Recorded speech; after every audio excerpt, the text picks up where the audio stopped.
लोगों को घर जाने की इतनी घाई होती कि ना सिग्नल देखते हैं ना कुछ देखते हैं, सिर्फ आगे चलते रहते हैं। वेलकम गाइस, गुड मॉर्निंग, नमस्ते, जय हिंद। आप लोग को आज का दिन बहुत अच्छा जाए। अभी मैं अपने ब्लॉग के बारे में बताता हूँ आपको। अब तक के जितने ब्लॉग हुए हैं सभी ब्लॉग मेरे लिए ब्लॉकबस्टर हुए हैं, जिसमें से जो पहला ब्लॉग था कचरे वाला, वहाँ पे बहुत इम्प्रूव हो गया है। महानगर पालिका ने कचरा उसको गड्ढे में भरना चालू कर दिया है। सेकेंडली, जो देहू में जो रोड्स के बीच में जो क्रैक्स थे, वो भी कल मैंने देखा कि वो सभी क्रैक्स भरना चालू हो गए हैं। सीमेंट से उन्होंने उसको कंक्रीट कर दिया है। और लास्टली जो देहू और तलोड़े का बीच का रोड है, वो रोड को भी मुरुम डाल के पैक करना चालू किया। हालांकि मैंने उनसे बात किया था तो वो शायद चारकोल और जो पतली जो कंकड़ होते हैं उससे भी उसको पैक करने वाले हैं। होप ऐसे ही हमारा देहू इम्प्रूव होता रहेगा, पूना सिटी इम्प्रूव रहेगा और देहू एक दिन अयोध्या ज़रूर बनेगा। आज के मेरे ब्लॉग में है ज़ेब्रा, मिशन ज़ेब्रा। डिटेल में आपको मैं बताता रहूँगा। प्लीज़ वॉच माय चैनल, मेरे ब्लॉग को सब्सक्राइब कीजिए ताकि आपको फ्यूचर में ऐसे ही जो पूना के अवेयरनेस के बारे में ब्लॉग्स आते रहेंगे। हालांकि जो रोड का जो काम जो हुआ है लेटेस्ट 3-4 दिन में, बहुत सही टाइम में हुआ है। कल कार्तिक एकादशी है, उसके लिए काफ़ी श्रद्धालु देहू में आना चालू हुआ था, तो उनके लिए काफ़ी कंफर्टेबल रहा होगा। तो guys, moving to operation zebra. ये कोई आर्मी ऑपरेशन नहीं, सादा ऑपरेशन है। आपको लोकेशन में जाके बताता हूँ। तो गाइस, मैं आ चुका हूँ ज़ेब्रा क्रॉसिंग की तरफ। मैं अभी फ़िलहाल निगड़ी का जो पौले ब्रिज है, पौले ब्रिज के पास हूँ मैं अभी फ़िलहाल। लोग कितना बिंदास अपने हिसाब से चलते हैं, कोई ज़ेब्रा का फॉलो नहीं करता है। ज़ेब्रा का फॉलो नहीं करता है। ज़ेब्रा में फॉलो नहीं करना एक पैसेंजर के लिए जो फुटपाथ में जो पैदल चलता है और जो गाड़ियों में चलता है, उसके लिए भी बहुत ही हानिकारक है।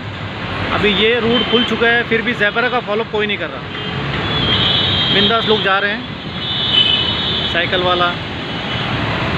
इन डिटेल में मैं आपको बताऊंगा।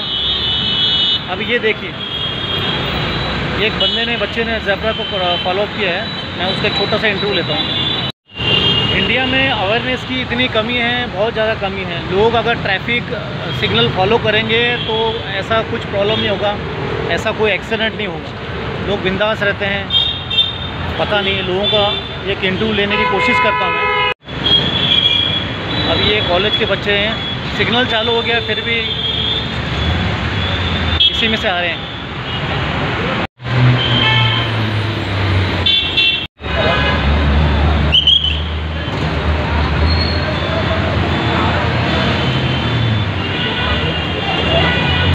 गाइस, मैं इसके बारे में इन डिटेल आपको घर जाके बताऊंगा कि लोगों को ट्रैफिक क्यों नहीं फॉलो करते और इसी कारण से इंडिया में ज़्यादा एक्सीडेंट होते हैं।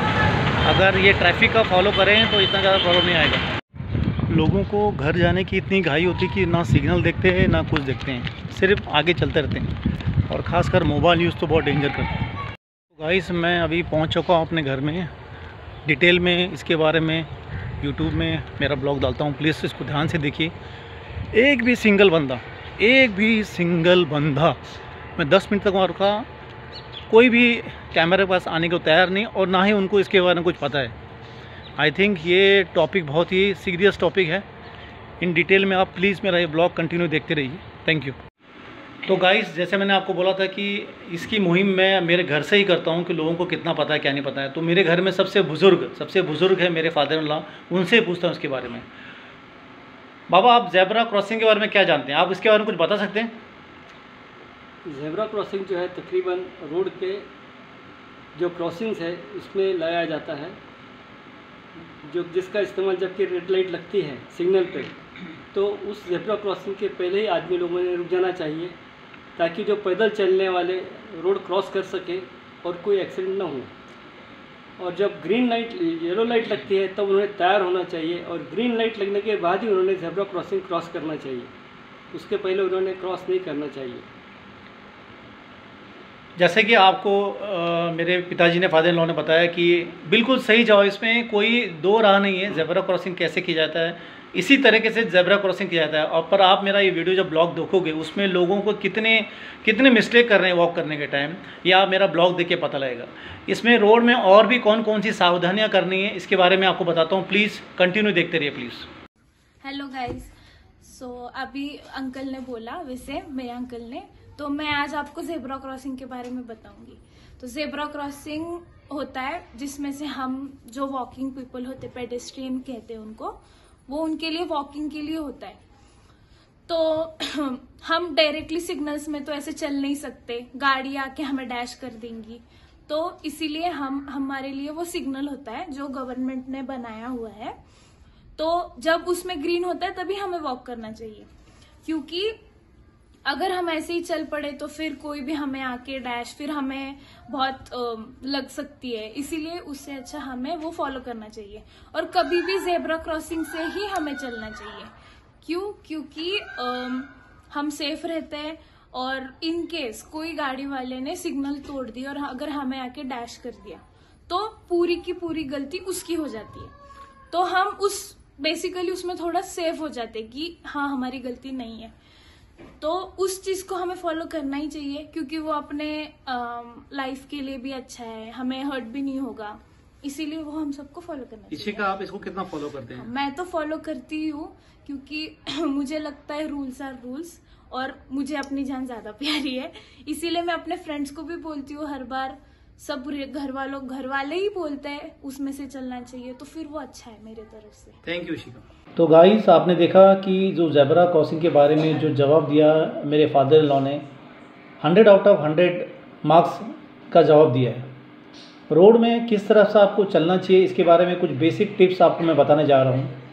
टिप नंबर 1, जब आप रोड में ट्रैवल कर रहे हो और ख़ासकर आपके बैक सीट में अगर कोई लेडीज़ बैठी हो तो उन्हें ध्यान देना चाहिए उनका साड़ी का पल्लू या फिर जो ये रहता है चुन्नी रहती है, वो उसको अच्छे से टाई अप करें, क्योंकि बहुत एक्सीडेंट साड़ी का जो पल्लू होता है या फिर चुन्नी होती है वो रोड के टायर में आने के कारण भी एक्सीडेंट होता है और लेडीज़ जगह में गिर जाती है और उनको हेड इंजरी होती है और वहीं का वहीं ऑन द स्पॉट उनका डेथ हो जाता है।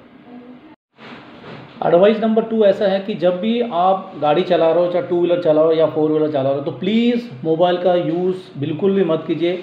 इसका खास एक्सपीरियंस मुझे कल ही हुआ है, जब मैं गाड़ी में मेरी मदर इन लॉ को लेकर जा रहा था और अचानक ऑफिस से कॉल आया और मैं फ़ोन में एक गियर में डाल के मैं फ़ोन में बात करने लगा साइड में, और गाड़ी भी कंटिन्यू चालू है।